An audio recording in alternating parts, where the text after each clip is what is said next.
Here we go! Welcome to the Nintendo PowerZone. We are a video cast / podcast dedicated to bringing you the best Nintendo-related topics. As always, I'm your host, Nice One, and I'm joined by the full staff of co-hosts. We have Blues and Jaden Winsong. How's it going, guys? I feel old. I know that's bad coming from me as the youngest one here, but like I remember when Mario turned like 20. I remember that. He's 35 now. It's 15 years. Actually, Mario is older than 35. We're just celebrating the 35th anniversary of Super Mario Brothers. Yeah. Right. I'm just saying. Back, Donkey Kong is 1980. What? 83. Jaden, how you doing, man? That's all right. Excuse the mess behind me. I'm in the process of boxing up my life so I can move. So, but, you know, I've got some time, but it's still a mess trying to put this together. Aside from that, though, doing all right. Very good, very good. All right, well, today there was a Nintendo Direct giving us some reveals on Nintendo's plans for celebrating its marquee franchise, Super Mario Brothers. There were some reveals outside of the Direct as well that we're going to discuss, but I have to say that what they revealed in the Direct, some of those have me very excited about the future of Nintendo. So without further ado, let's just go ahead and jump right in and start where they started. Game & Watch Super Mario Bros. I love this. It is a brand new Game & Watch classic style system, but it's full color, and it will play Super Mario Bros. 1, Super Mario Bros. The Lost Levels, and Ball. Although for some reason the Nintendo Direct decided to omit the fact that it would play the Lost Levels. Don't know why, but if you check the actual website, the official website, it does show you the 3 games that are playable. And I gotta say, I'm actually impressed. And I thought the classic line was dead. Happy to see that they haven't completely given up on it. This is a weird, like, fork in the road for where I thought they were going to take this, you know, the classic systems. But am I happy to see it here? Hell yeah, man. Gunpei Yokoi up in heaven right now looking down at this. Very happy. Thoughts? I do believe they did mention that it plays Lost Levels, just very briefly. I think it's cool. It's all right. It's definitely a bit jarring to see a Game & Watch system with a full color, full motion display. It definitely is a little weird. And I think it's cool, but my big thing is it's like $50, right, in the US, and that's like $50 for original Mario, the Lost Levels, Ball, and the clock, right? Oh yeah. Like I feel like that's a bit much when like it is expensive, but this is geared to the gamer who has it all already. But wants something that delivers, like all the classic systems. Like it's definitely a targeted audience, and you're paying more for the novelty and the limited editionness. Exactly. That's why I games. disagree with you there. I think $50 is quite good for a limited edition Nintendo Mario thing. Like, considering like this is coming from the guy who spent $400 on the Light Up Majora's Mask like statue thing from first four figures. Yeah, like I blew money on that shit. And so when relatively speaking as a collector's item, I think 50 is not bad. But it is a niche market, right? And so I don't think it's going to hit as many people as maybe some of their other sort of special products like the classic NES or the classic SNES, but I also don't think it's intended to either. Yeah, no, and I agree with you there as well. And because it's not like an awful price. Like if you were to stack it up with the other options you had this holiday season for games and gaming, you know, you're directly competing with the PS5, Xbox Series X, the new Atari, the Switch. Like $50 for a nice little trinket. That's very doable, you know? Right. Well, at this point, I don't necessarily know if I can live with a hole in my classic system collection. Right. Like I have the NES Classic Edition, I have the Super NES Classic Edition, knowing that this is part of that same family, and having that hole in my collection, that would be So terrible. Also, I love the fact that they gave it classic Famicom colors, the gold Yes. with the red trim. Right. Brilliant, Nintendo. Just yes, that's you just touched the nostalgia buttons on me so much. Right. Also, man, like But at the same time, they you know haven't it could done a be game. cheaper. They haven't done a Game and Watch in forever. Not since Club Nintendo, right? Exactly. Which they Yeah, essentially exactly. gave away for free. If And you think wasn't about that- it, right? But what games did they have on that? They were like, Octopus and Ball, ugh. right? Okay, so I don't And mind maybe one Ball, more. but I hate Octopus. Octopus is rough. Yeah. But I do agree with you with the nostalgia. You know, say what you will about Nintendo, but they definitely know how to fill my nostalgia hole. So we have some details from the official website about the system and its specs. So it's same standard size as your traditional Game & Watch. This time out, though, lithium-ion battery. So it is rechargeable. It's going to come with a USB Type-C cable, the same one for your Switch. Approximately 8 hours of playtime, and its charge time is about 3.5 hours. So the charge time is longer than I would have anticipated, but the playtime is shorter than I thought it would be for such minimal games at this point. It's a weird one. What's the playtime? Say that again. I missed that. 8 hours of playtime. That's actually not terrible. I'm fairly certain most players could beat classic Super Mario Brothers in like 3 to 4 hours if they're bad and they don't know level skips. Right. The lost levels, on the other hand, that might drain the entire battery life. I suck at the lost levels, but I love this. This is a win for me personally. I need this to be part of the classic systems. I love the packaging for it. I love the form factor. I love the color choices that they gave this thing. This is a win, and it's something I really didn't expect Nintendo to hit us with. Anything else left on the Game & Watch, or have we kind of run the gamut on what this is and the novelty of it? It's a Game & Watch. They're gonna get scalped. Oh yeah, thank you for bringing that up. All the classic systems have had the scalping issue, and most Nintendo products that are done in a limited run get scalped out the A. We'll be talking about scalpers again later on today for another topic. And I wanted to make sure we talked about this. How quickly is this going to get botted and scalped? I think it'll be picked up pretty quickly. The question is, will it move the way? Again, it's a much more niche product than the NES or the SNES Classic. And so, I don't know, man.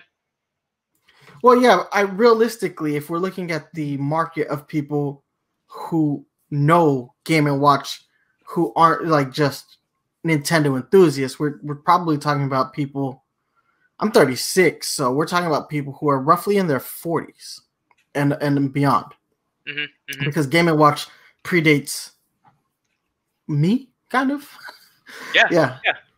So I still think that the Nintendo enthusiasts like myself, there is a market for it. It's just how many of these is Nintendo willing to do? Because I think it's safe to say that we can say with certainty that Nintendo dropped the ball when it came to the demand on the NES Classic Edition. The Super NES Classic Edition was almost as difficult to get a hold of, but I managed to get one before Christmas.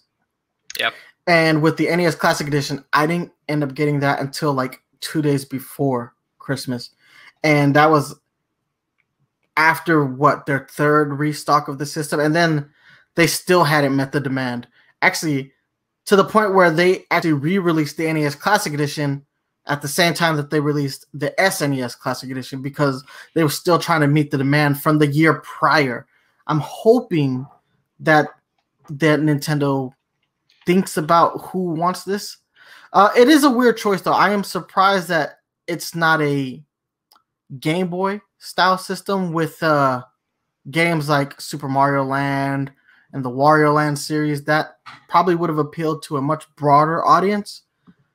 But yeah, I still think this is fodder for scalpers. And as soon as these pre-orders go up, I guess I'm going to be, figuring out how many different retailers I can pre-order it from just to guarantee that I get one.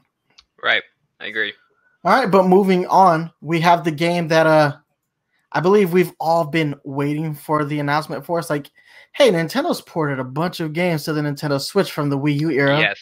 What about Super Mario 3D World? Well, today we can answer that. It's here. It's an enhanced version, like most of the ports have been. Oddly, I was waiting for them to drop the DX at the end of it or the deluxe tag. Instead, we got the plus Bowser's Fury. So from what we saw in the trailer, it's mostly unchanged. Everything looked about the same from what I could tell. Maybe the resolution got a little bit better just for the Switch being a more powerful system than the Wii U.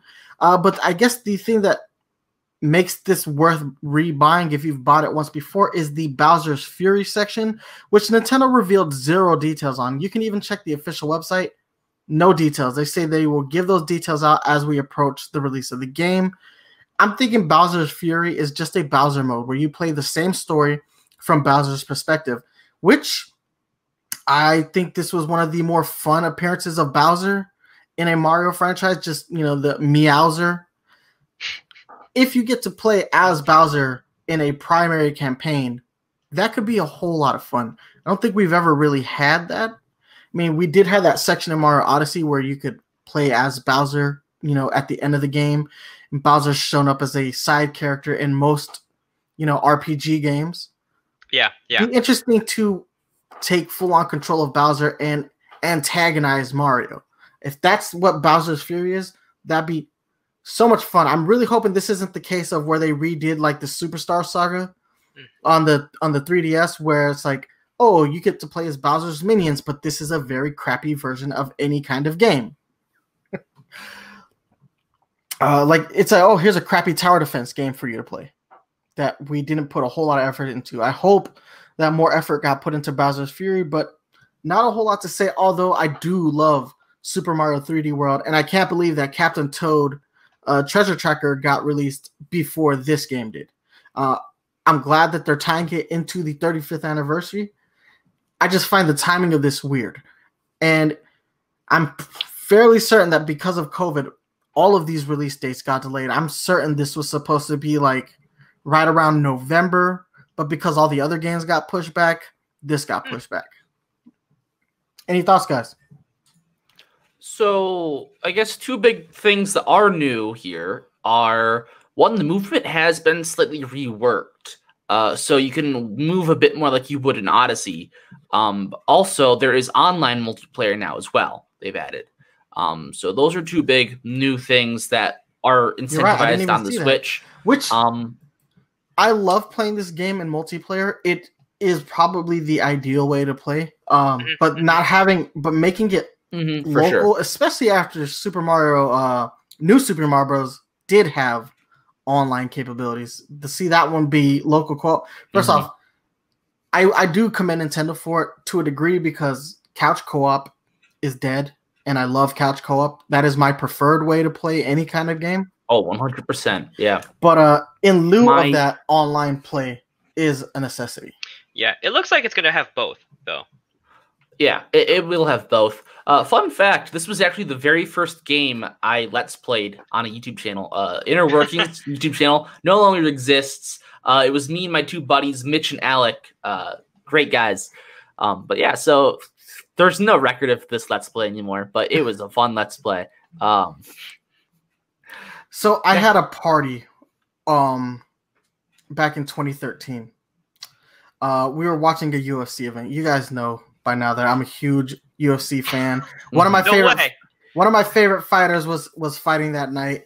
So we had a party. We had all my friends come over. Mario After Party came over. My brother came over. We were drinking. We were having a lot of fun. After the fight card ended so terribly because a fighter broke his leg and then proceeded to stand on it. Oh, that one. Okay, I know. And it went sideways. It was the most disgusting thing I've ever seen. So we're all drunk and disappointed. So I was like, hey, I got a Wii U, and I got this game. So we all drunk and played that, and we antagonized the hell out of each other for like 3 hours straight. It's a whole lot of fun. I do enjoy this game. That was not the ideal way to play, but it was still a whole lot of fun. It's such a good game, and graphically, it's super underrated, and it was a nice extension of what they did with the 3DS version, 3D Land. I think they did a great job, and Cat Mario is just all kinds of adorable, kawaii, as they say. So yeah, I'm excited for this. Something they didn't announce during the Direct itself, which was super odd, but in a press release, they showed off 2 Amiibo that are going to be compatible with the game. A 2-pack, at least it's a 2-pack in Japan. I don't know if it's going to be a 2-pack here. Cat Mario, Cat Peach. These look great, and I need them. I'm tired of these 2-pack Amiibos getting released everywhere else, and then we get individual packs, and I'm like looking for one. It's like, oh, I went to this retailer, they only had Cat Peach. And I went to like 5 other retailers to find Cat Mario. Give me the 2-pack. I was literally just thinking yesterday that, when was the last time we got like a non-Smash related Amiibo? I feel like they're probably just done with Amiibo now, right? And then they just go in this. I think the last like non-Smash Amiibo were Pearl and Marina. Really? Jeez. I'm sorry, the Octolings came out after them. Yeah. Which I love those Amiibo. Splatoon still has some of the best quality Amiibo. But regardless, they've definitely lowered their production of Amiibo. So, which I think is the smart move. I think the toy to life market crashed for a reason, and so not having nearly as many Amiibo out there is probably smart for Nintendo. I'm not gonna lie, I kind of miss having Amiibo in general. No, I take it back. Last non-Smash Amiibo. Oh, you're right. Yeah. There we go. Yeah. I knew there was a different one. This is a great Amiibo, by the way. I miss the Amiibo. I miss the frequency in which they put them out. I think what they add to the game isn't so important as what they do for a collector. Collectors. Yeah. 100%. Like low budget, fairly decent quality Nintendo collectibles. There's a market for that. I mean, if you look at a Sony or like PlayStation has that, what's the Totaku series? That they're about the size of Amiibo. They have Crash Bandicoot. They have Ryu. They have Nathan Drake. Saw a couple Yu-Gi-Oh figures. You see them at GameStop. They look like Amiibo, but they're not Amiibo. It's just, but the quality is comparable to an Amiibo. So it's like there's a market for this style of figure, and I think Amiibos really satisfy the Nintendo consumer version of that. And the fact that they're downplaying Amiibo so much is a little disheartening, in my opinion. Yeah. Beyond that, 2 things I don't know about with this game is 1, will Captain Toad levels return, or are those cut? And 2, what about the touchscreen like gimmicks? Will those return at all? And how are they going to do that? I assume if you can play with locally, that everybody would. No, that's too many screens though. Yeah. With that, I would assume some of those features got cut. Although, to be fair, those touchscreen functionalities didn't add a whole lot to the gameplay. It's like, hey, let's put barriers in front of people. But it's still a thing. And then there were also hidden objects you could only find with the gamepad, I believe. So there's a bit there because it's a lot harder to 100% it unless they have some kind of proper tell for where those hidden blocks are. So that's more or less where I stand on that. Like, how am I going to find the hidden blocks? So I just found the American boxes for Cat Mario and Cat Peach.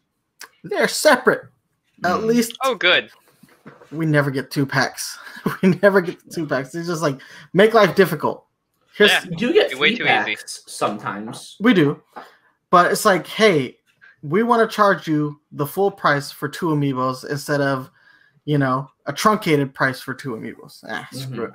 It is what it is. I do think these Amiibos look fantastic. I think the way they sculpted the fur is really well done, especially since there's no way that you could sculpt the fur as finite as it is in the game character model. But whoever did sculpt this did a fairly good job, and I've become like a toy snob over the last few years. So yeah, I love this. I think they did a good job, and can't wait to add these to the collection. Put them right next to the Mario Odyssey set. All right. And then, just my take on Bowser's Fury. I don't really know what to make entirely of the footage that was shown there. It's a big mystery. I'm kind of thinking it's obviously to some degree going to be just an extra set of levels, whether it's an entire smaller game that just like is its own separate campaign. It could be. We've seen that a couple times with, once again, the Mario and Luigi series, the Puzzle and Dragons game for 3DS. So it's not the first time they use the plus and then extra thing moniker to have an extra campaign, but it might just simply be an extra set of levels or something like just more Captain Toad levels because they're easy to crank out, right? Or something similar where you're playing, as Bowser, but instead of tower defense, it's like Bowser's take on Captain Toad, whatever that might be. So I think they're probably going to be a bit more creative with it, but there's always just a chance it's just an extra world with a couple extra levels. There's no way they cut out the Captain Toad material. That stuff was so good that it spawned its own game. But how do they translate directly from how they did it with the Switch port, or do they keep it how it was with the Wii U? Because I don't know. I don't know how that would work because it's not a whole game dedicated to Captain Toad anymore. It's a multiplayer, 4 people on a couch or online or whatever, and you just sit and watch one guy with a Pro Controller or Joy-Cons do a Captain Toad level. It doesn't flow nearly as well as it might have on the Wii U. Well, we'll see. We'll see. I mean, They gave 0 details about the game. That's the problem. Is like this. I feel like Nintendo needed to do a little bit of convincing with this game, and they were like, "You guys have been asking for it, so here it is. Shut up." And that's how I felt about the announcement of it. I was like, okay, I'm happy, but like, what are the new things and what concessions had to be made to work on the Switch? Yeah, because Captain Toad actually had to make a fair amount of concessions. Changes, because not having a touchscreen when you're in dock mode, not having the second screen, especially for the stages where you're in the minecart, that altered the way that you play that game pretty fundamentally. So, but even then, you're usually just one person, not a group of 4. True. Although they did add multiplayer mode too. Yeah, eventually. All right, but if that's it on Super Mario 3D World plus Bowser's Fury, I think we can get into one of the games that I'm pretty excited about, and that's Super Mario 35. So, I guess last year Nintendo released their take on a battle royale style game with Tetris 99. This year we're getting Super Mario 35, an anniversary version of Super Mario Bros. With a twist. You are online playing against 35 different people at the same time. The twist is any enemy you defeat on your screen will then get placed on one of the other people's screens. So you can select between 1 and 35 players, or you can divvy up the amount. Pretty much just how Tetris 99 works. You select who you want to focus your attack on, and that's how that's who will get the brunt of your enemy defeats. And I think that is brilliant. It's a fun new take on Mario. Not as chaotic as Tetris 99 because there's far less players to compete against. But I love the fact that it's like, hey, Tetris 99 was like a runaway hit for us. Can we do that with other franchises? And I think this is a fun little experiment.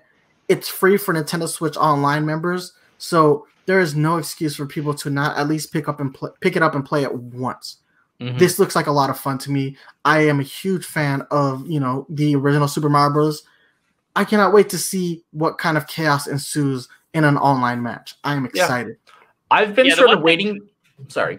The one thing to note here is that yes, it's free for people online, but it's only going to be available for a limited time. And that does suck, yeah, and that's one of the things that is a real bummer. I'm hoping that changes, but we'll see. I believe it's going until March 21st, yeah. And 31st. It's not even just 31st. Sorry, but it's not even just you have that long to download it off the eShop. It's you can only play it until then. So once that you even if you have it still downloaded, you can no longer play after the end of March. So that really sucks. I'm really hoping they fix that. I don't know why they wouldn't, is my big thing, because Tetris 99 still works. Yeah, sure, it wouldn't be like the anniversary of Mario still in like a year, but does that really matter when you have a great game? That's true. I mean, it's weird because who wouldn't want to at least pick this up and play? And yeah, there aren't a whole lot of like true incentives to getting Nintendo Switch Online. There's like not a whole lot of Nintendo Switch Online exclusives, so to speak. Yeah. Like, you know, PS Now has, you know, here's free games, or Xbox, whatever fuck they call it. Yeah. This is the kind of thing that, you know, makes me want to do it. I rarely ever log into Nintendo Switch Online, the service. I use the service, but I rarely log in to see which new Nintendo or Super Nintendo games came out, or, you know, the only game that I consistently played via that was Tetris 99. And that's just because, first off, Tetris is by nature an addictive game. So why wouldn't I? And then plus the chaoticness of having, you know, a Fortnite style Tetris game, it gets crazy, dude. I have been in some crazy matches where it's like down to the wire, and I still haven't won a match. The best I've ever done is second place because it gets so chaotic. Because typically by the time it's just you and one other person, you're pretty high up there about to lose already anyway. And if that person is any kind of like, you know, good at Tetris, they will fuck you up. Yeah. Like without hesitation, they will fuck you up. That's happened to me a lot. So I imagine that this is a similar style game. You know, I'm fairly certain this was developed by the same studio that did Tetris 99. Yeah. Because, I mean, if you look at it, it's virtually identical to Tetris 99's like layout, except that it's Mario and that you see people's progression through the stage of Mario. This looks like a lot of fun to me. Yeah. I don't know why it's limited release or limited window, whatever Nintendo wants to call it. But I hope they backtrack on that. I really hope so too. Because it would be stupid, because I could see myself playing this about as much as I played Tetris 99. I still go back and play Tetris 99 every now and then. Yeah. It's just a fun game. One thing to note, I've been waiting for Nintendo to release the Mario Battle Royale for a while.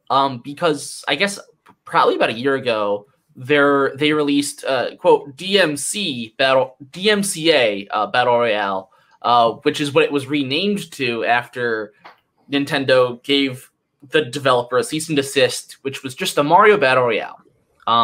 So they finally done it. Right. Yeah. I forgot that happened. Was that like 75 players or something like that? Yeah, about. I don't know. It was definitely much more than 35. 35 is a fairly low number for a Battle Royale. But that game was much more like what Fall Guys is today, where it was the Horde. There's the Horde of Marios. They're all on the screen, and it's the race to the finish across like the first 3 levels of Mario, which I kind of want to say I'd prefer. I wouldn't know because I haven't played Mario 35 yet. But the Tetris 99 style is cool, and I think that's a great workaround to having so many Marios. Because if Mario Maker Online can't support 4 people, there's no way they're going to be able to get 35 people all in the same horde. So having each player throw on separate screens, they can get away with a lot more BS with the internet that way, which I think is a great workaround. But I feel like it definitely doesn't have as much of that chaos, but I'm sort of hoping that the addition of these attacks and the roulette reel and the placement of enemies will make up for it, hopefully. So, yeah. All right. Any additional thoughts on Super Mario 35? No. All right. For me. So I'm interested. That's about it. Yeah. So now we can talk about what my favorite reveal of this Mario Direct was. Oh. And that's Mario Kart Live Home Circuit. Guys, this was bonkers. So I've been anticipating a Mario Kart game for a while because we've been playing Mario Kart 8 since 2014 roughly. Probably. I mean, we got the DX version. The DX version came out and it added a lot of great stuff like the Inklings. They fixed battle mode. They've done a lot. It's But now, 60 frames per second now instead of 59. Exactly, right? What's up with that? I hate it. So yeah, people. Either way, yeah, we've been playing a roughly 6-year-old Mario game at this point, which feels like the longest gap between Mario Kart games. So Nintendo, in their infinite wisdom, decided it's time for a new Mario Kart game, but the Switch has been a whole different kind of era. So how do we change Mario Kart? How do we make it something different than it's ever been? I got it. Augmented reality Mario Kart. That's what Mario Kart Live Home Circuit is.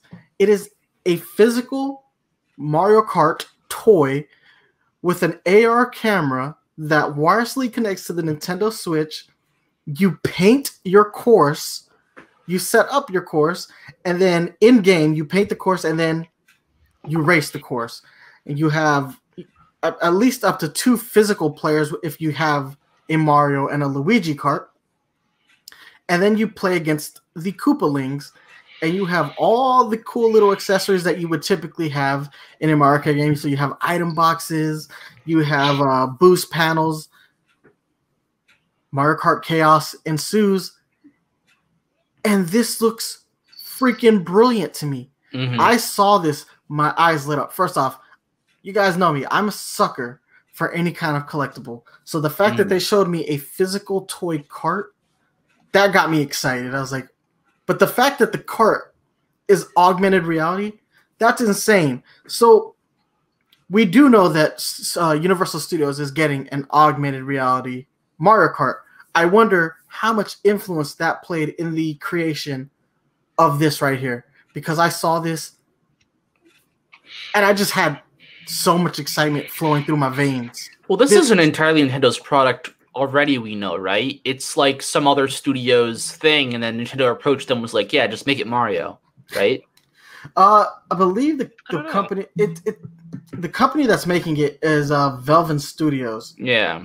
So it is Velen, Velen. I've never heard of them before, but apparently they're known for mixing, toys and games. So yeah, like this is weird. It's almost like a weird expansion on Toys to Life. This feels to me like the Niantic deal they made with Pokemon Go, but instead of Niantic, it's Velen, and instead of Maps and Google Maps and whatever, it's toy cars. It's weird with a trailer like this. How much of what we see in the trailer is representative of actual gameplay, right? Right. Because I'm looking at the 3D model for Mario in this game and seeing it interact with the real world via the player's screen, and I'm like, that 3D model looks fantastic. And the interaction with the actual real world surrounding looks pretty damn amazing. But how much of that is representative of what we'll see when we inevitably purchase this, play it? Because if it looks like this, like what we see in this trailer, then I am 100% all in on this. 100%, without a shadow of a doubt. I want to get a Mario, I want to get a Luigi, and I want to set up a course in my house, and I want to race with all of my friends, and I want to do this bonkers course, as bonkers a course as I possibly can make, because I see this and I love this. Already kind of do that, which is why I'm so incredibly excited about this personally. I'm absolutely picking this up. I don't care how expensive they are. They're definitely too expensive. I already know. But their price point is $99. Yeah, $99.99. That's not bad, actually. It's fairly reasonable. And they did on the official website, you do get a nice rundown of what comes in the packaging. So you get the car, you get the gates for the course. You get some boost panels. You get a USB-C cable. Nice to know that Nintendo's really like going big on USB-C. Yeah. And I don't know if there's they did not say if there's a physical game, so I'm wondering if the game itself is a digital download. Yeah, exactly. Yeah, I can see it. But like me and my friends did this, we'd make our own racetracks or balloon battle courses. Like, it was a lot of fun. Even if you guys don't have this augmented reality carts, like I encourage you to try it out. It's a lot of fun. Just grab a group of friends, grab some RC cars, even better if they're Mario branded, and just have at it. Pop some balloons. So it's a lot of fun, and so I'm glad to see that they've actually taken this and made it like an official thing, because that's gonna hype up my game night so much more. Well, what I really like about it is like the trailer doesn't implicitly tell you, but if you watch it very closely, you see that before they actually start racing, you put the cart down, you drive it around a path, and the path that you drive around leaves marks of paint. And once you've completed, a circle of any kind, that's your course. That's the course that you're racing on. So that's different than how I thought it was going to be, because that's much more effective and streamlined, because I wasn't sure exactly. So you have those like 4 different gates, and I thought it was just simply in order to complete the lap, you had to go from court 1 to court 2 to court 3 and just finish. You would be setting up the gates, but it is up to you to decide the path. Yeah, to those 4 gates. But what I saw in the trailer was like they had like toy bricks and plastic cups just lining and the sides of the courses to make the road. And I thought we'd have to do that ourselves, which is fine. We kind of do that anyways, right? At my place, at least. So it's fine. But I was like, oh well, there's a weird thing where there's gonna, if you don't do that, you could just jump from gate to gate without any real regards to an actual course. But if that's the case, I love that. Yeah, so you should be able to physically see a semblance of that path that you drove on through the augmented reality. So it does implicitly show that you do paint your path before you begin your race.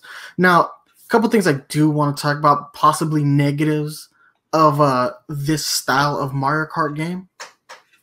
Lack of an online multiplayer and lack of a larger, more than 2-player mode. They've only announced 2 karts, Mario and Luigi. Does that mean that you are limited to the amount of players to 2? Or can I have a couple other people who have Mario and Luigi karts and do more?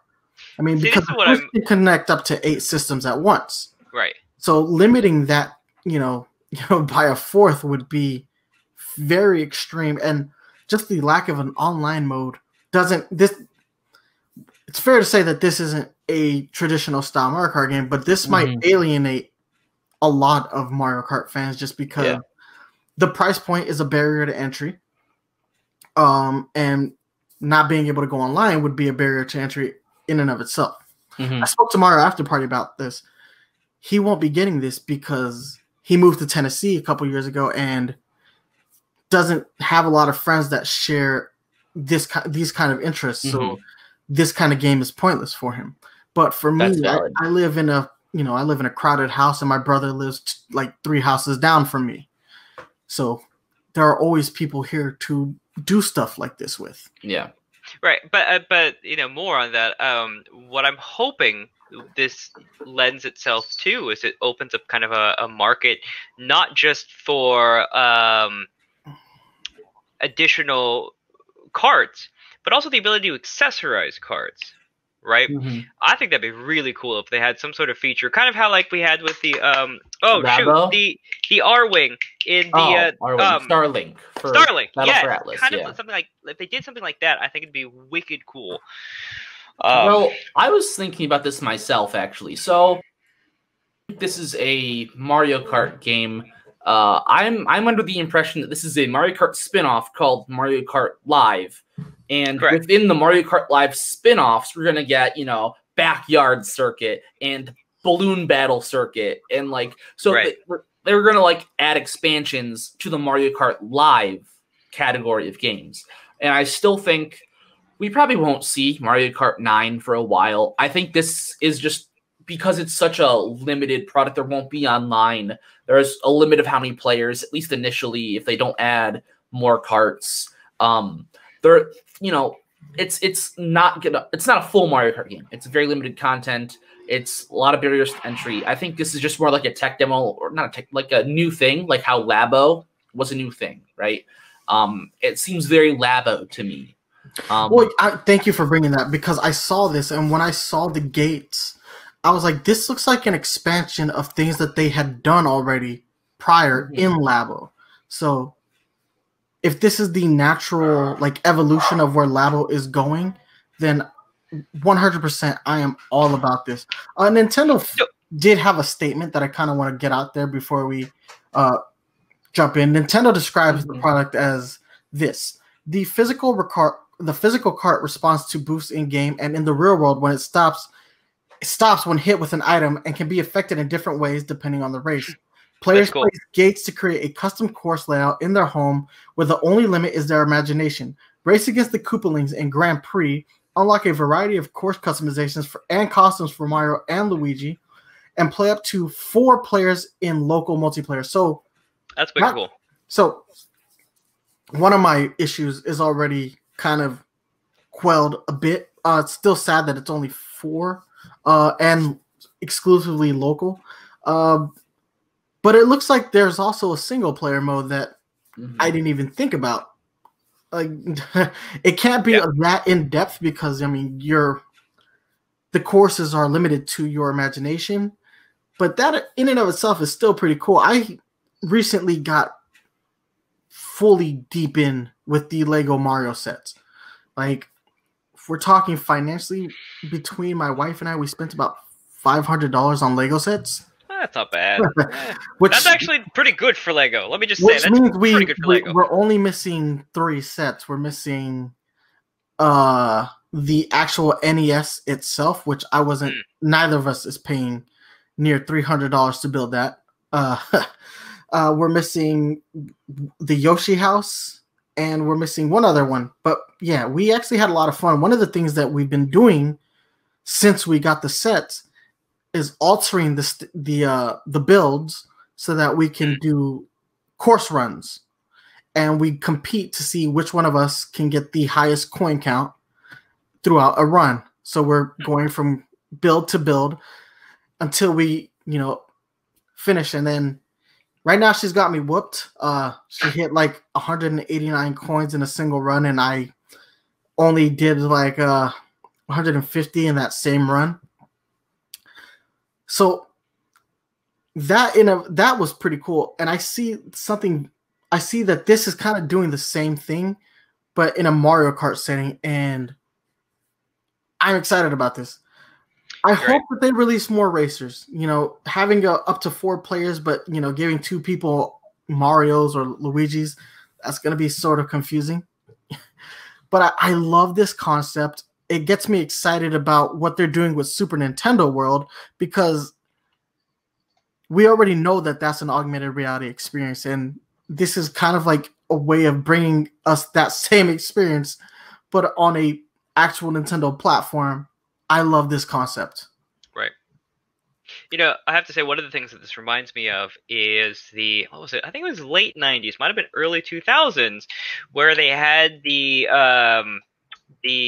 fad in America of the small cars that you put in tracks to be able to customize them, and they would race. It was something that's been popular in Japan for a while, but didn't really do much.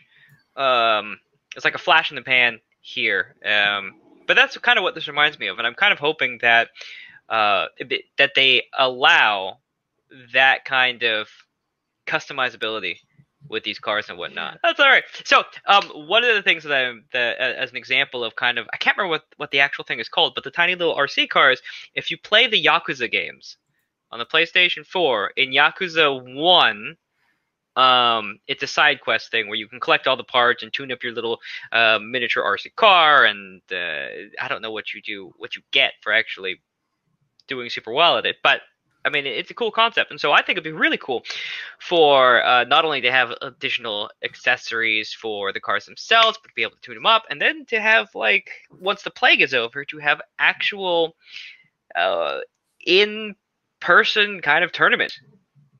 Oh, dude! Oh, if you can, that would be wicked cool. I'm definitely going to be having little tournaments here in my house. I know everybody who comes here is going to go all in on this. Yeah. Yeah, I really just hope they do. I want more racers. I want a Bowser. I want a Yoshi. Yeah. I want a Toad. I want other racers, and I want to see the kind of chaos that ensues when you bring Mario Kart into your house for real. Right. I agree. I think this is a great concept. Right. And I think to close this off, we can talk a little about Velen Studios. This is their first game. Okay.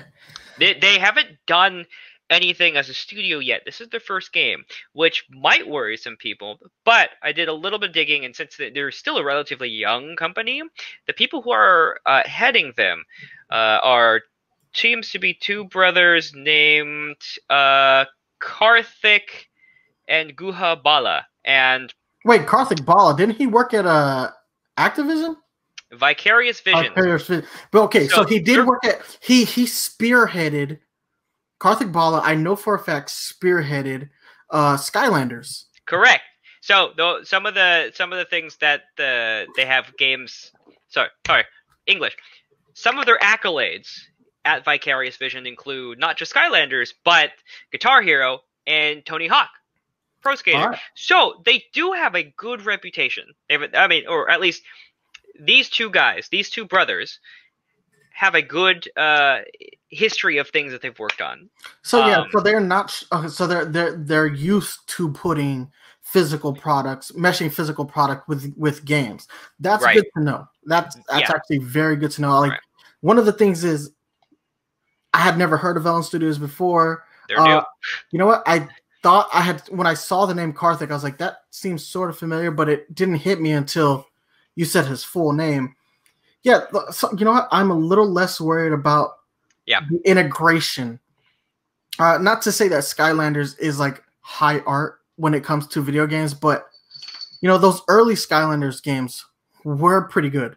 I mean, if they approach this game with the same kind of attention to detail that they gave for the original Skylanders game, this might be a worthwhile venture, and it makes me feel a little bit better about the price point, because I do think $99.99 is a pretty steep barrier to entry, especially for a Mario Kart game. Yeah. Oh, I'm glad you brought that up, man. I don't know why I didn't think about digging into that, but I'm glad you did it. Yeah, I did it real quick. So I'm sure there must be some more information out there on these guys than I was able to dig up. But I figured those are just some of the key, concise points that would help to ease a lot of people's uncertainty around this. Because, new studio, but they're run by industry vets. So that'll probably... It has me hopeful, at least. True that. All right, so the last thing I want to touch on is that the release date for this game is like right around the corner. It's October 16th. This is coming out. This is a holiday game. Like Nintendo's capitalizing on a physical product right around holiday shopping season. This is a good move for Nintendo. I think having a physical Mario product like this is nice, especially around the time where Nintendo is typically going to sell a boatload of consoles. People are going to see a new Mario Kart style game, and I think they'll be definitely interested. The problem is that, you know, if they want a fully fledged immersive Mario Kart game, right now your option is Mario Kart 8 Deluxe versus this, and I don't know. Like, typically when other kart races come out, Mario Kart 8 Deluxe sees a huge boom in its sales. But I'm hoping that a lot of people give this a chance, because I like it when Nintendo gets experimental. I do. Right.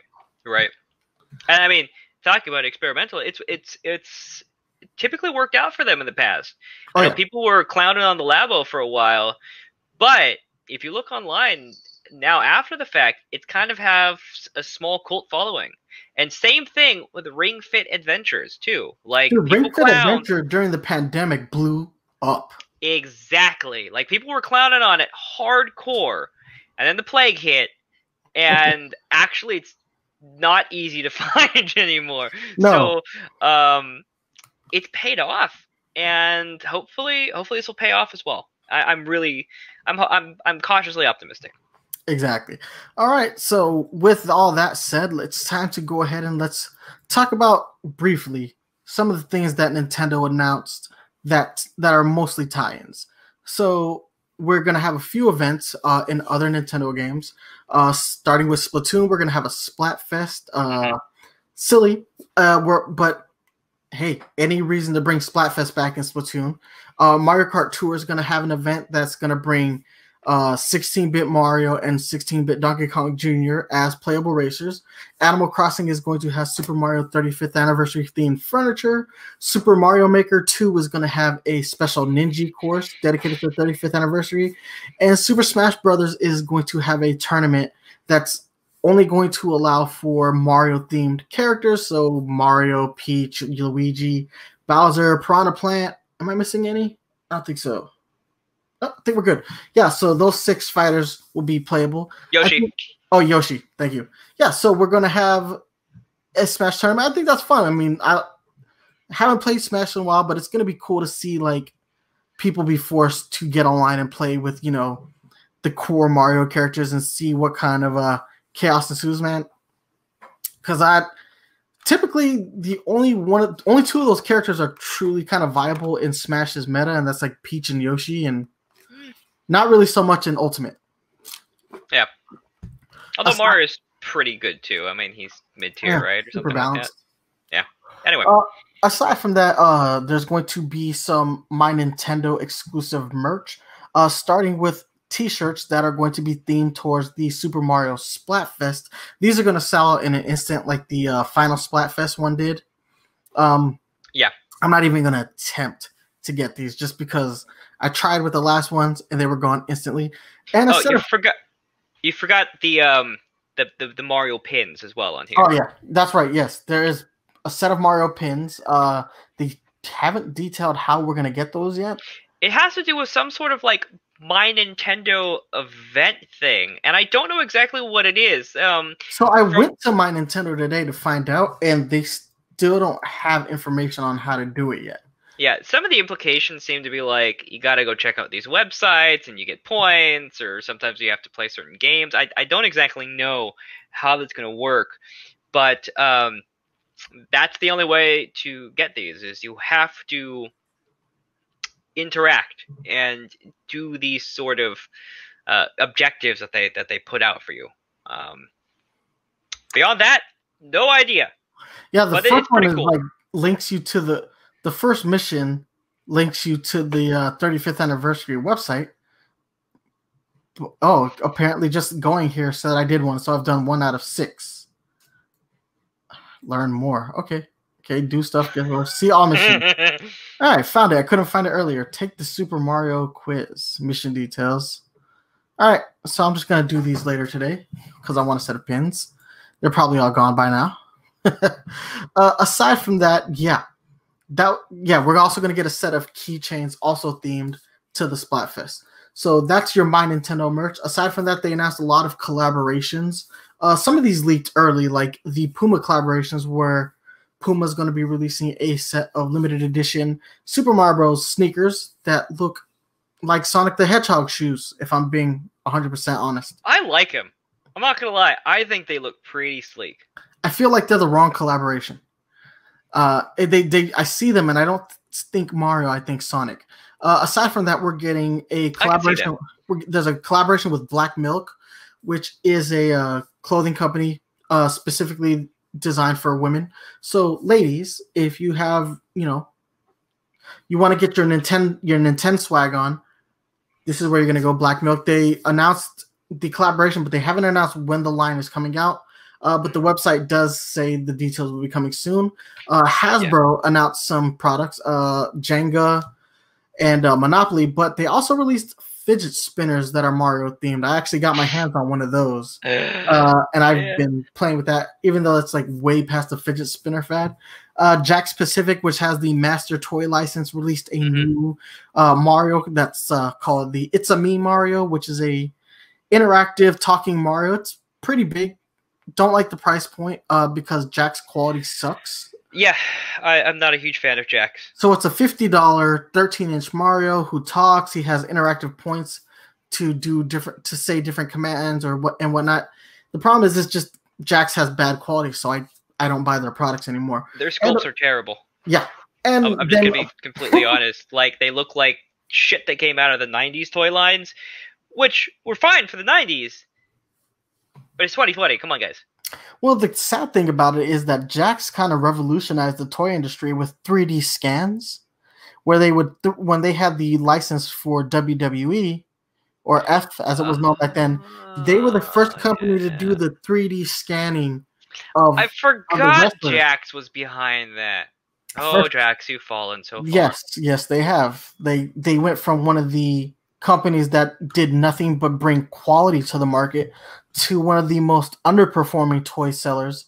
Since they lost that's basically what killed it. When they lost the license to WWE, they lost their money. Oof. And they haven't been able to do anything substantial since then. And they've become a shell of their former selves. This is a company that I wish would get absorbed by a larger company like Mattel or Hasbro. Mhm. But even they don't want to get into bed with such a shitty toy company. I think that's pretty much it. I mean, we talked about a lot of the Lego ones yeah. on the previous podcast. I don't know, were there any new ones that they announced that we haven't covered? Not yet. I think they just wanted to re-highlight the fact that they do have the commitment to Lego. All right. So before we move on from the merch, one of the things I did want to also mention is two things. One, the black milk thing that they showed was some sort of like almost like an overall, but it's really more like a jumper, and it was cute as hell. So, I mean, it has me wishing that I could front that, but let me tell you, I don't have the body type for that. Sorry, would not look cute as much as I wish it would. So that's one thing that I think is really cool. The other thing that we forgot to mention was that they announced that they're going to be releasing some more Mario clothing stuff on, I think it was the Nintendo Store and online. So I assume that a lot of the online stuff is going to sell it instantly. But if you can actually find a Nintendo Store and go, just saying, I'm a t-shirt size small. So I'm down if you're going to send me some. I'm always down to get free merch. So, hit me up. I was saying I want these Splatoon keychains. Yeah. I think they look sick. But knowing Nintendo's like whichever team you pick in game is the team you're stuck with, but that doesn't mean I don't want both. Right. But I think it was it for about the merch, yeah? Anything else that you had? I think that's it for the merch and collaborations that they announced. So we should just move on to a low point and a high point. Let's start with the low point. Super Mario All-Stars is getting another release. So this makes the third release of Super Mario All-Stars as a whole. So we got Super Mario All-Stars on the Super NES, which at the time was a fantastic idea because there was no way to play those games if you upgraded your system and for some reason got rid of your NES, right? And they enhanced the graphics to make them better fit the Super NES aesthetics, fun games, right? I have Super Mario All-Stars. It was part of my Super NES. Like, it was bundled with my Super NES. Yeah. Super happy to have it when I was a kid. All right. So, and for the Mario 15th anniversary, Nintendo re-released Super Mario All-Stars on the Nintendo Wii. All right. This is a little weird because we have the Nintendo eShop now, and we can buy these games separately, including the lost levels. So there's not a whole lot of like novelty anymore to getting it. And now we're in the Nintendo Switch era where there are a plethora of ways to buy each and every one of these games individually. And yet Nintendo still wants to find a way to repackage and repurpose Super Mario All-Stars. But at least this time we don't have to worry about a physical release. This version is going to be a limited run digital release, which is weird. Limited run digital release. Odd. I thought it was part of the online. Nope. Oh, nope. shit. It has a price point of its own. Yeah, it's a weird one. Speaking of limited releases, this is another weird choice like we talked about with Super Mario 35. Why are they limiting the amount of money that they can make? Although I think with All-Stars it makes a little bit more sense. there's got to be a finite amount of people who will rebuy this, especially if you're as old as me and have bought this twice. Because obviously I got it with my Super NES. I rebought it for the Wii just because I wanted to have the nice packaging and whatnot. I'm not rebuying it a third time. It's not going to happen. Sorry, Nintendo. You're not catching me 3 times on this. But what I will buy is the next product. Super Mario 3D All-Stars. Super Mario 64. Super Mario Sunshine. And Super Mario Galaxy 1 in one physical release. I'm stoked for this. Wait. I cannot wait. 4 years I have been wanting to replay Super Mario Sunshine. I no longer have a GameCube. And I'm not looking to go buy a GameCube. I know a lot of the reason why Sunshine didn't get released is because of how notoriously difficult it is to port GameCube games. Because of the piracy systems that Nintendo put in place, they basically made it so that they couldn't re-release the game. So we are now 3 consoles removed from when this game originally came out, and we're finally getting it. But man, I am going to be so happy to go back to Isle Delfino, get back up with Flood, and just tackle this. And if you're a fan of Splatoon, guys, everything that's in Splatoon kind of originates from Sunshine. Most of the people who went on to develop Splatoon got their start working on Super Mario Sunshine. So there's a lot of parity between Splatoon and Mario Sunshine.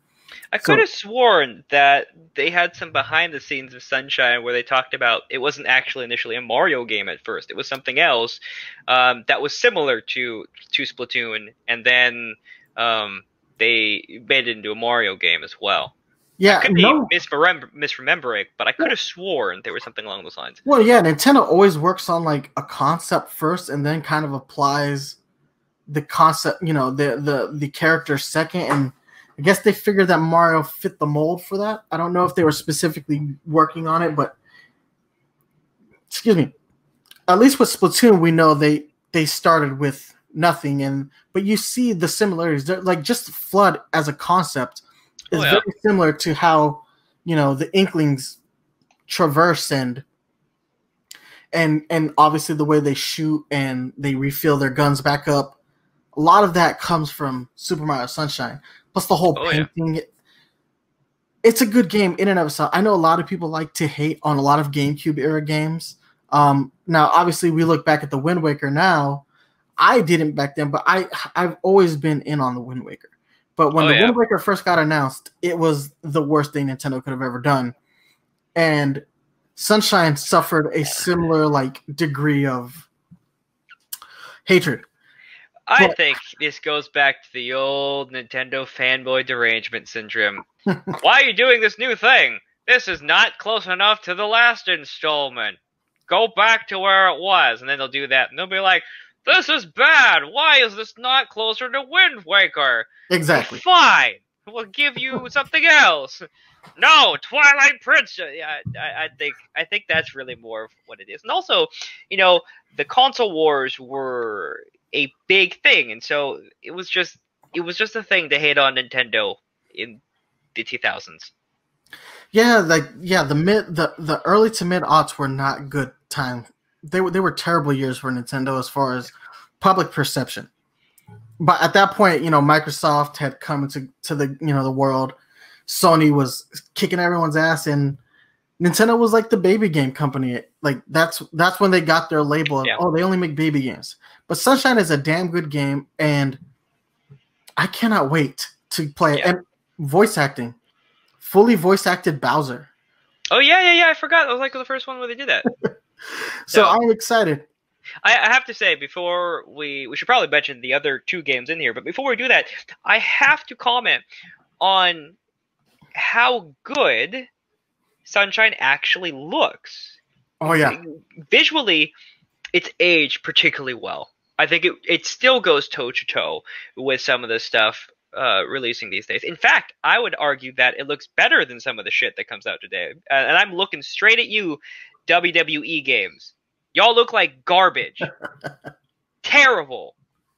Well, they did say that they did make the game. These versions, the All-Star Collection, is giving the games a higher resolution so that they work better on the Nintendo Switch. So Yeah. there was a little bit of fudging with how the games look. I mean, I've gone back and I've watched Let's Plays of the Cube era Sunshine because I mean it's a great game. So sometimes I want to get into the nostalgia tunnel, and even there, the original one still looks pretty good. So it didn't take. They were working with a masterpiece here. Let me just say, it didn't take a whole lot to clean it up for the modern era. No, and yeah, the game it's a brilliant looking game, and man, when you think that was the GameCube, which is like PS2 era graphics, you know? Oh yeah. Game looks amazing. And okay, so the other games that they announced, fucking huge too. It was a huge game. Anyway, we can talk about Sunshine all day. We'll have to do a Sunshine cast. Oh yeah, one of these days. Actually, Yeah. you know, right around the time this gets released, I probably want to revisit the subject of probably. Yeah. But yeah, the other two games that are in the collection, Super Mario 64, which, as much as it's not my favorite Mario game, it reinvented Mario for know, a brand new era. Like, and not just Mario, it revolutionized 3D games. You know, I mean, still when games were coming out, they still had a lot of side scrollers. I mean, Gex the Gecko is a perfect example of stuff that came out right around the same time of Super Mario 64. And then it's kind of like, oh wait, we can do more. You know? So yeah, no, completely revolutionized gaming. Took the concept of 3D platforming and did something that no other developer could do. Yeah, like I think Mario's biggest rival during this era was still Sonic the Hedgehog. Look at what they were able to do with Super Mario 64 and compare it to Sonic Adventure, which came out 2 years after Super Mario 64. I think it was a bit later than that. Sonic Adventure was Dreamcast, and Dreamcast didn't come out till what? Like 99? You're right. Yeah. I'm going to look that up. Hold on. Anyway, continue your train of thought. 99 in Japan. And it wasn't too far off that Sonic Adventure came out. Either way, if you look at those two games, Sonic Adventure does not have the same kind of polish that Super Mario 64 did. You're right. Yeah. You're right on both those. It was December 23rd, 1998 in Japan for the Dreamcast. Holy shit, I thought it was a bit later. Yeah. But you are right on the polish. I mean, I love Sonic Adventure. Sonic Adventure 2 is still one of my favorite games of all time. But Sonic Adventure 1, that's a rough. Yeah. That is a diamond in the rough. Yeah, they just and you could see that they wanted to take as much influence from Super Mario 64 as they could, but I don't want to say that the Sega team didn't have the talent, but I think their ambition outweighed their ability in that moment when they were developing those games. Like, lots of ambition to try to compete with Super Mario 64 and make sure that Sonic stayed relevant going into the 2000s. The problem is that Sega had a different Sega's mentality was never really for high quality on any frontier. They didn't really stick to like high quality products in the console market, which is why we ended up with things like the Saturn and the 32X and the Sega CD. And some of their games just lack the polish that Nintendo games have. Like, first off, most video games lack the polish that Nintendo games have. Yeah. But I think with Sonic Adventure, you see the different degrees of how much Sega could not follow in Nintendo's footsteps, even with their flagship character. Right. So this is one of the things. It's small side tangent. And then I promise I'll make it short. This is one of the things that I think actually Sega really suffered from. It wasn't so much that they didn't want quality, it's that they couldn't figure out how to do it first. Nintendo was able to do it first, and then Sega said, oh shit, there's money to be made here. How can we do this like as fast as possible? And Sega's, I think when it comes with things like the Saturn and the 32X, things like that, my intuition there is that it was a stopgap. It was kind of like, people seem to really like our arcade games. How can we release this on home console? Well, the Master Drive? Master System. Yeah, the Master System. Mega Drive. That's what they called it. The Mega Drive / Genesis isn't powerful enough for some of these things like Virtua Fighter, right? So let's release a console so that we can release some of these arcade games. And it worked, sort of, but I think Nintendo has the benefit, the advantage of being first in a lot of these things. So they have time to be a little more calculating, a little bit more long-term thinking. Let's weigh our options here and then go all in. And so they release the product first, and it tends to be more polished. Yeah, very, very true. It is what it is, though. Like not to turn this into a Sega shit show. I'm just saying, like, you just see that as to get back to the original point. Right. Nintendo just revolutionized 3D Oh, gaming when they released Super Mario 64, and they revolutionized 3D platformers, and they were able to keep Mario relevant at a time where other mascots were losing their relevancy because they couldn't adapt to the new 3D era. Right. And we see that Mario has benefited from being in the 3D era. He's gained more popularity from what the 16-bit era moving into the 3D era, and the character is beloved, beholden. We're celebrating the 35th anniversary of his sole video game franchise, and that says a lot about like Nintendo and their ability. Moving on, go ahead. And not only that, you know, Mario has proved that he can go back to old school side-scrolling style games and still sell. Exactly. So he's versatile. To sum up our main points, Nintendo's a leader in these industries. They do things first. Sega, unfortunately, they were followers. Yep. And so that's what Nintendo has going for them. They're leaders in the industry. And now Sega's a shell of its former self. No, Sega.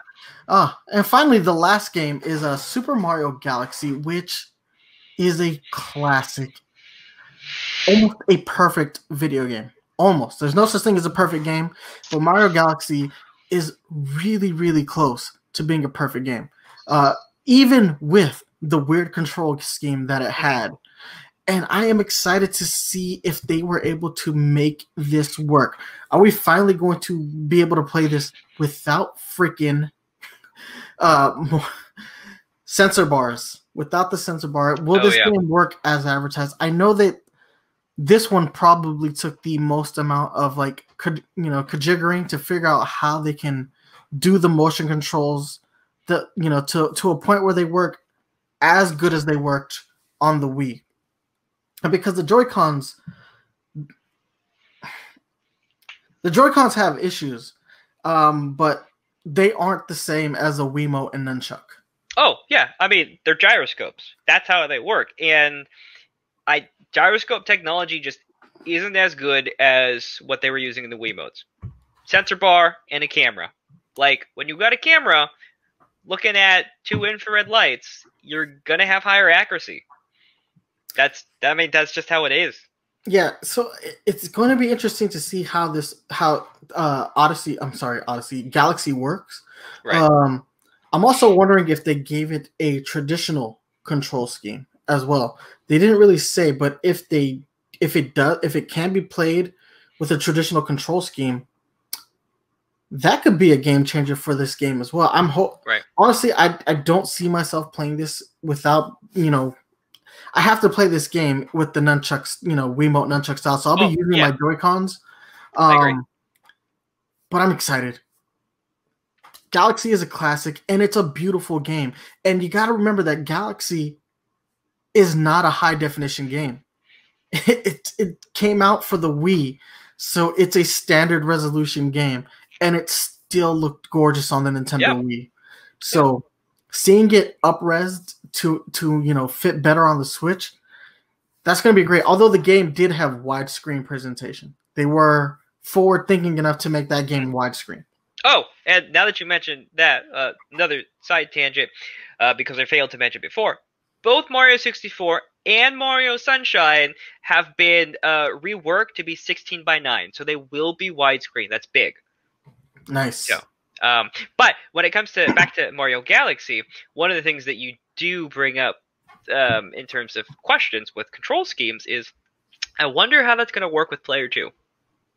Oh, I didn't even think about that. Yeah, because they could collect the rock candy looking things. Yeah. The Star Bits. So, who knows?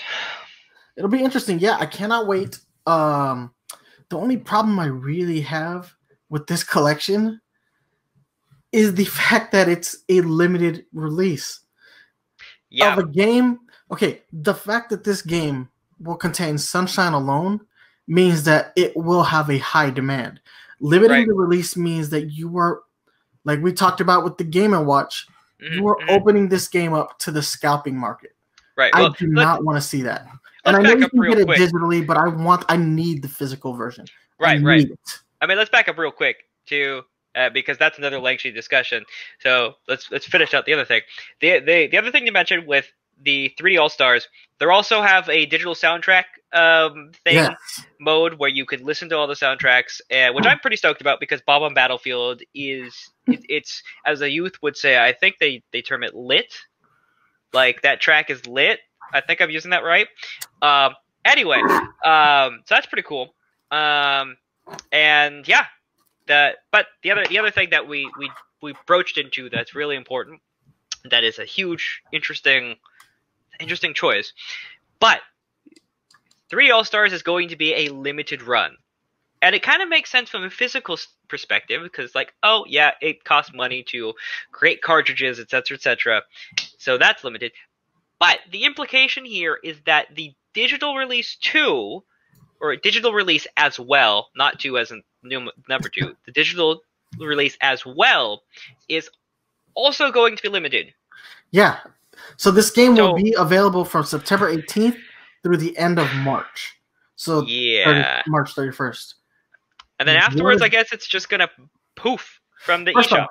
Yeah, the fact that it's coming out in like 2 weeks, that's bananas. Yeah. Like, absolutely bananas. Like, it'll be in stores in about 2 weeks. And then the fact that it's a limited window, I don't understand the marketing. Like, I get it. Your 35th anniversary plans, they got, reconfigured to fit the way the world is now with the pandemic and the limited shopping hours and whatnot. But so I collect Funko Pops, right? Something I've noticed since the pandemic is that I've been having a harder time getting them, because the scalping market for Funko Pops has actually gotten worse. Because, whenever there's something that somebody wants, there's always going to be somebody who's going to turn it into a side hustle, right? Right. But at the same time, because all the issues that we have now as far as like with manufacturing, less product is getting made, right? So we have that to contend with. So now you've opened up the market even more for that scalper to get out there, buy as many of the product as he can, double the price, and unfortunately, from what I've seen with the Funko world, is people are willing to pay almost double to triple the cost of a product. Right. I don't think that's going to happen here to the same degree, but I do believe that limiting the release, putting one of the most popular / divisive Mario games on this release. Everyone else is wrong about that, by the way. It's going to make the appeal of Super Mario 3D All-Stars higher than it would be without it. Right. This is opening this game up to the scalp market. The release they need to lengthen the release window. It needs to be available for at least a year. Yeah, I agree. I mean, if not physically, then at least digitally, it needs to be open for like a year. And that's the thing that makes me the most curious, is I would love to be a fly on the wall for those boardroom meetings or whatever, is why limit the digital? That's very strange. I don't understand why. Nintendo did the same thing on the Wii, though. They did limit the physical release of Mario All-Stars, only to renege that a couple years later and re-release it, but without all the cool bonus material that came inside the box. I forgot about that. Yeah, they did. Yeah. Maybe we'll see that again. So, but it makes me wonder if there's going to be anything within the packaging that incentivizes me to purchase the physical edition, and if there is more fodder for the scalpers, more reason for the scalpers to get their hands on this and resell it at a higher price point. I don't know. I get it. You really want to do something like this, but then you got to open the window. You can't make these windows this small. I think you hurt people who really want it because they want to play it. Yeah. Aside from that, the announcement of the collection, it's been rumored for a little while. So. Oh, yeah. They've been talking about it for like pretty much the beginning of the year. Yeah.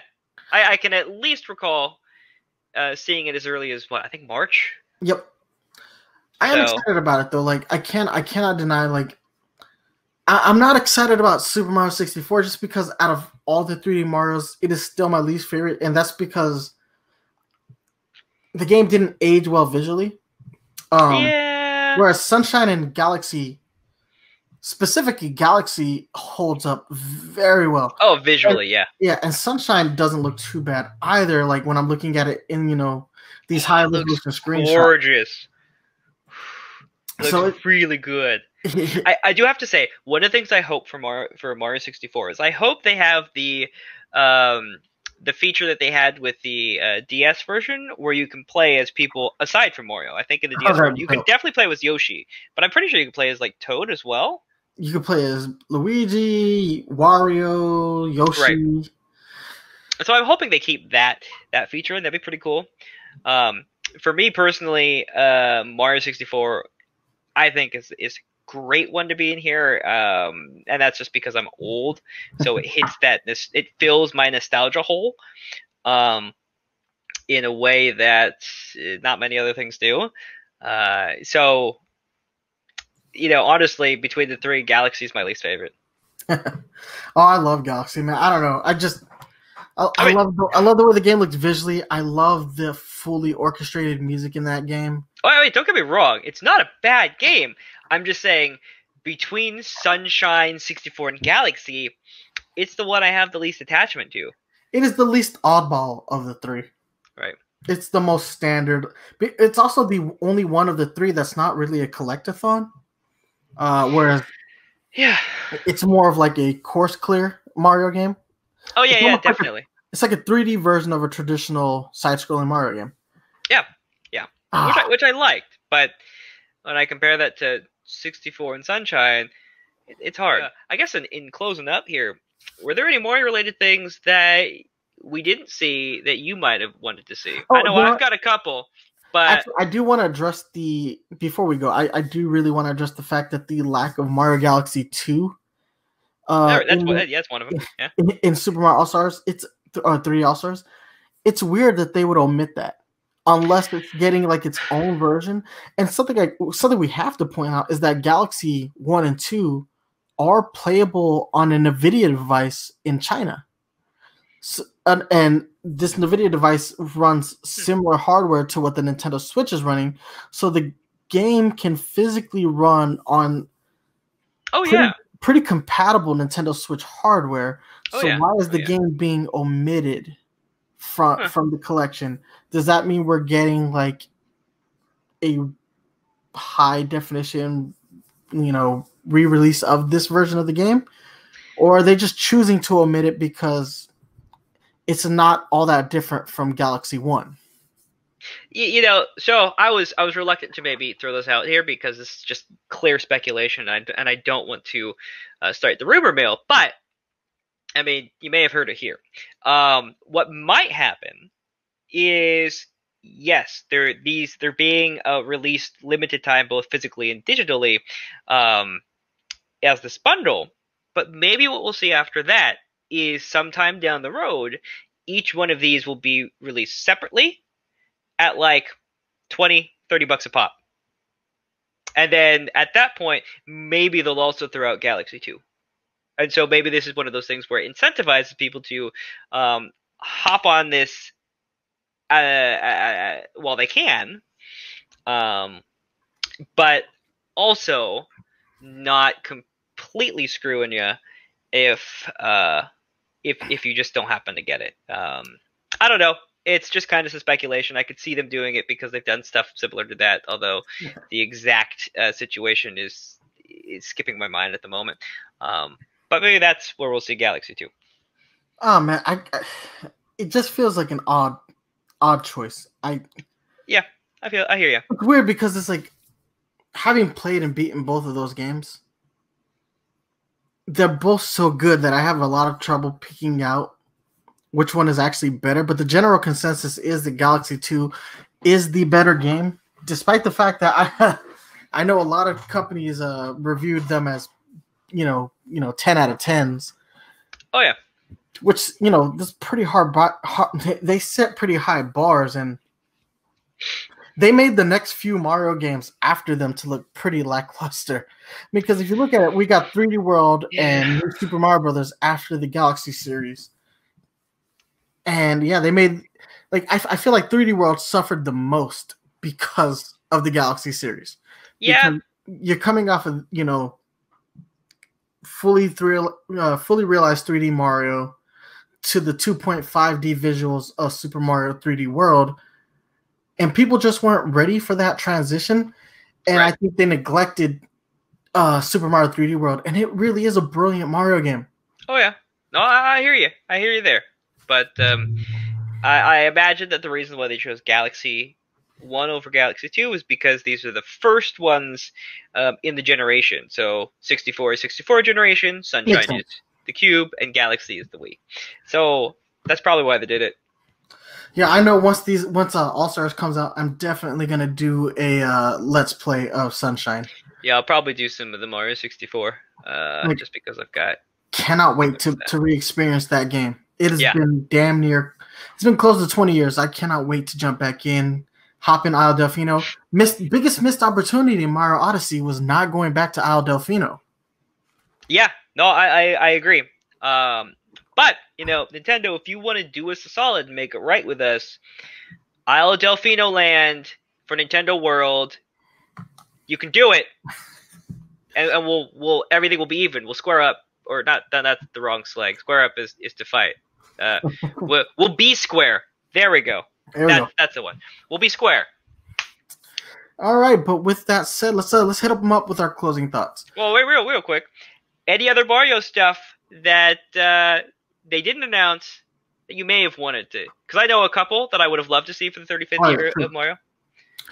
Honestly, I want a high-end line of collectibles. Like high-end, like first 4 figures, like getting out the bandwagon. Because they've only released 2 Mario products. Outside of that, they did the high-end Cat Mario statue, and they just recently did the. That was a good one. That was a really good one. Holy shit! If you guys are not familiar with first 4 figures, check them out. They're so good. They're expensive, but they're so good. Anyway, that was a $600 statue, though. It's fucking worth it, though. Like, their quality is so good. They basically took the Lucky Cat concept that that's prevalent in Japanese artwork and whatnot, and they did it as Cat Mario. Then they did that like giant Bowser statue with the light up fireballs coming out of his mouth.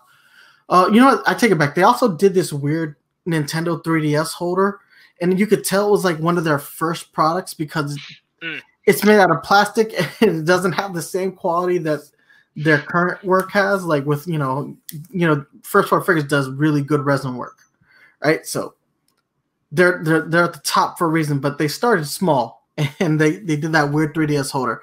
I would have loved to have seen an announcement of like a high-end quality collector's type of a collector targeted collection of high-end figures. That would have been dope, but as long as Jakks Pacific has the Master Toy license, there's not a whole lot of workarounds for what Nintendo can do.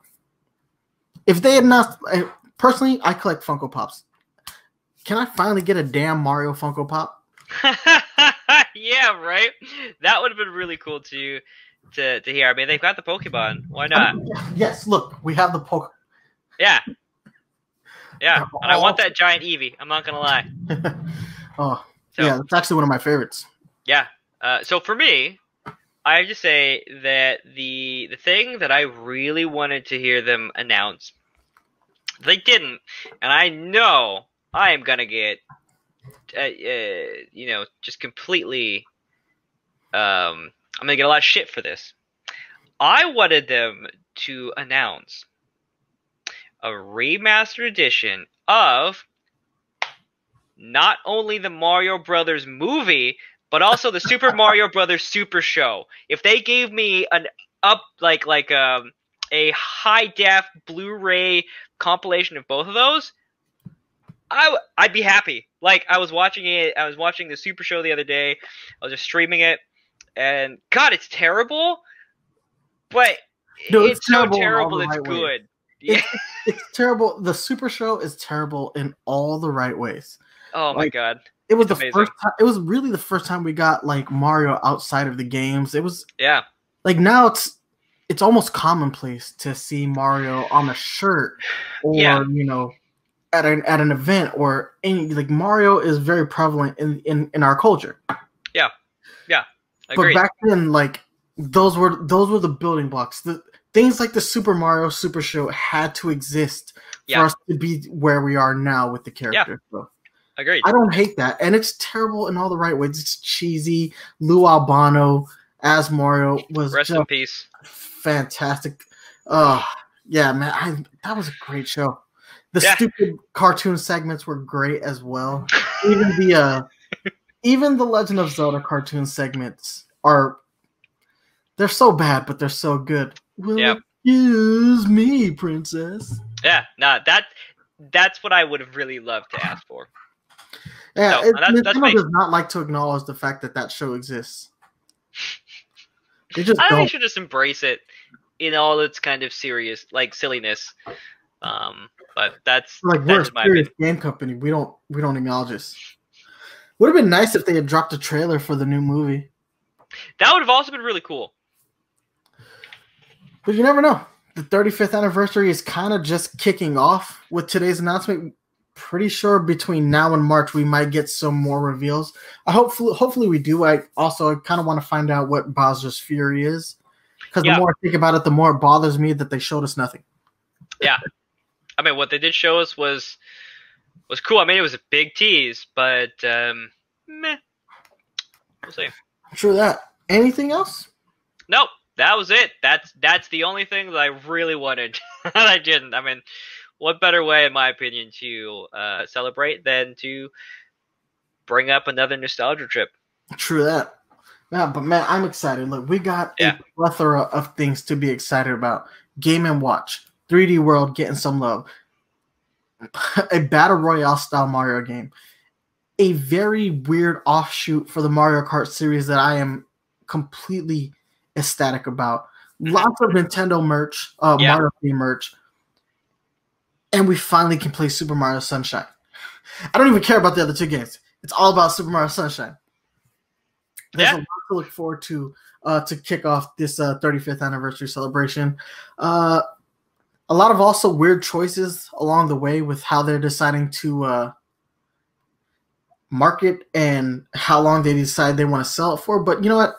Bring it on, Nintendo. You've always done weird things, and I guess that usually works in your favor. So let's go ahead and get it. But with that said, I got to hit you up with these social media links. You can hit me up on Twitter at Nice1983. You can email me at nice1983@gmail.com. You can hit me up on Facebook, facebook.com/Nintendo PowerZone. If you're a fan of this podcast, you can always download new episodes on iTunes, Google Play Music, stream episodes on Spotify and Stitcher Radio. But if you want the video version, you got to check us out right here on YouTube, youtube.com/Nintendo PowerZone. Go ahead, brother. All right, so for me, it's at Jaden Winsong. That's it for Twitter, YouTube, whatever. If it's Jaden Winsong, 99% chance it's me. I've never come across another one. I'll throw out Blues too because he had to step out. It's at King Blues. I believe it's BLOOZ. It's at the King Blues. So. And guys, if you like this content, you like the podcast and all the other videos we put out, don't forget to like, comment, and subscribe. Click that thumbs up button, man, because when you hit the thumbs up button, more people can find us, and it lets us know that this is the type of content you want. Obviously, we've been gone for a while, and that's just because the state of the world, but we want to be more consistent with doing some stuff. Blues and I are actually currently working on a series that will be out relatively soon. So for all my Pokemon fans out there, get excited because we're doing some deep dives into Pokemon. Anyway, I think that's it. Anything else? Nope. All right, well, ladies and gentlemen, thank you so much for watching, and remember to stay fresh.